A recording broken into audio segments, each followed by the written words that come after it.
It's sad but true. If you want to get good at anything, you have to be really bad at first. One of the examples I like to use is you do not pick up a tennis racket and after a few lessons expect to play center court at Wimbledon. You really don't expect that. And if you are after something worthwhile, you got to figure into the mix that it's going to take some time and some experimenting and some practicing. And it's not all going to turn out perfectly at first.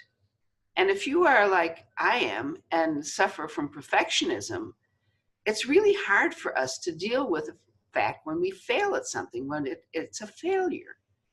So I'd like to invite you to look at that a different way. If something doesn't go right, don't start beating yourself up because it was wrong. Take a look at it from a different point of view. Say you did something and it didn't turn out the way you wanted.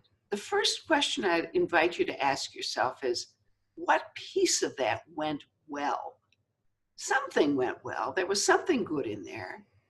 And it's important that you take a look at that so you don't lose it. And then instead of asking yourself what went wrong, which is discouraging and will stop you from wanting to try again, ask yourself, what can I do better next time? What needs to be edited? What needs to be tweaked to do it better the next time? And when you ask yourself those two questions, what went well, so get those endorphins going so you don't feel so discouraged because something didn't turn out well. And if you ask yourself, what can I do to make it better? That will keep you on the road to success.